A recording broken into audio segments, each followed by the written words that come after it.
Honourable chief justice of India BR Gavai साहब का और सुप्रीम कोर्ट का जम्मू कश्मीर की 1 करोड़ 30 लाख अवाम की तरफ से हम शुक्रगुजार हैं कि जो आज सुप्रीम कोर्ट ऑफ इंडिया और चीफ जस्टिस साहब ने जम्मू कश्मीर को रियासत के दर्जे की वापसी की सुनवाई को शुरू किया है। हमें पूरी उम्मीद है सुप्रीम कोर्ट से हमारी रियासत का दर्जा हमको वापस मिलेगा। और आज सुप्रीम कोर्ट के चीफ जस्टिस साहब ने हिदायत जारी की है, डायरेक्शन दी है सरकारी वकील को कि 8 हफ्तों के अंदर अंदर 2 महीने के अंदर अंदर ये मरकज की सरकार की रिपोर्ट को दायर करें कि रियासत का दर्जा आप कब वापस करेंगे। और चीफ जस्टिस ऑफ इंडिया साहब ने यह भी कहा है कि पहलगाम के हादसे को नजरअंदाज नहीं किया जा सकता और ground realities should be considered.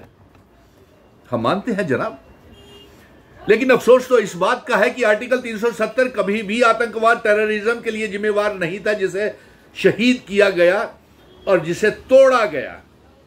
आज आर्टिकल 370 को एब्रोगेट किए हुए 6 साल होने जा रहे हैं और जम्मू कश्मीर की आवाम चिल्ला चिल्ला करके कह रही है कि हमें आर्टिकल 370 रियासत का दर्जा वापस कीजिए, लेकिन ना आर्टिकल 370 ना स्पेशल स्टेटस ना रियासत का दर्जा हमको वापस किया जा रहा है। और आपने जो बिल्कुल सही कहा सुप्रीम कोर्ट ने कि पहलगाम को नजरअंदाज नहीं किया जा सकता, ग्राउंड रियलिटीज को नजरअंदाज नहीं किया जा सकता, लेकिन चीफ जस्टिस साहब लेफ्टिनेंट गवर्नर मनोज सिन्हा साहब ने खुद कबूल किया है, माना है कि पहलगाम का हादसा जो था वो सिक्योरिटी कोलैप्स लैप्सिस था, सुरक्षा में चूक थी।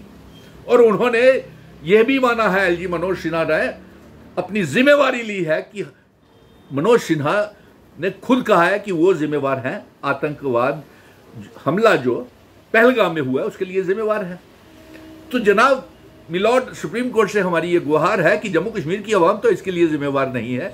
जम्मू कश्मीर की आवाम के इख्तियारात, फंडामेंटल राइट्स, एक डोगरा देश जो रियासत बनाया और आज एक अपनी पहचान के लिए, शनाख्त के लिए, वजूद के लिए दरबदर हो रहा है, अपनी पहचान की दुहाई दे रहा है।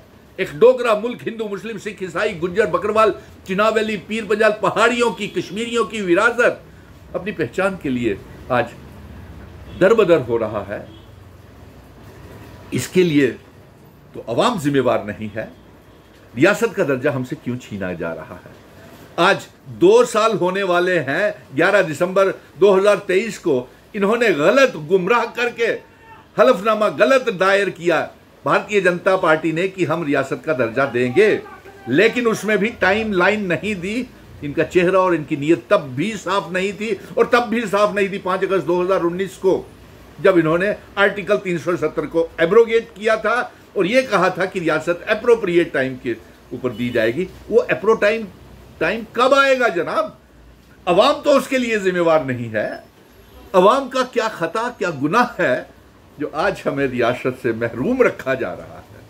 फिर भी 2 महीनों के लिए जवाब दायर करने के लिए सुप्रीम कोर्ट को एडजॉर्न किया गया है और अगली सुनवाई पे हमें पूरी उम्मीद है कि हमारे रियासत का दर्जा सुप्रीम कोर्ट जल्द से जल्द बहाल करेगी, क्योंकि भारतीय जनता पार्टी का एक ही मकसद है, वो एक ही मौक़िफ़ है, किसी ना किसी चोर तरीक़े के दरवाजे से जम्मू कश्मीर की आवाम के ऊपर हुक्मरानी की जाए। और जम्मू कश्मीर की आवाम को भी मैं कहूँगा, घबराए नहीं। रियासत के दर्जे की जंग, आर्टिकल 370 की, स्पेशल स्टेटस की, और सुप्रीम कोर्ट से हम ये भी कहेंगे कि जनाब जिन शर्तों के ऊपर जो पार्लियामेंट में, इस पार्लियामेंट में जो शर्तों के ऊपर विलय भारत के साथ हुआ, इस पार्लियामेंट ने हमें आर्टिकल 370 दिया, स्पेशल स्टेटस दिया, इसी पार्लियामेंट कॉन्स्टिट्यूशन ने और पार्लियामेंट ने हमें स्पेशल स्टेटस, और इसी पार्लियामेंट में एक स्टैंड स्टिल एग्रीमेंट हुआ था माय मिलॉर्ड, वो वाली शर्तों वाली रियासत हमें वापस की जाए। और सिर्फ इतना ही नहीं, stand still agreement, instrument of accession की शर्तें, इल्हाक विलय सेशन की शर्तें ही नहीं, हमें जम्मू कश्मीर, लद्दाख, पीओके, गिलगित बल्टिस्तान को भी जम्मू कश्मीर रियासत का हिस्सा बनाना चाहते हैं।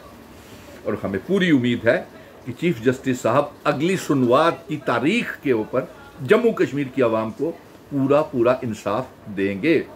जय हिंद, धन्यवाद।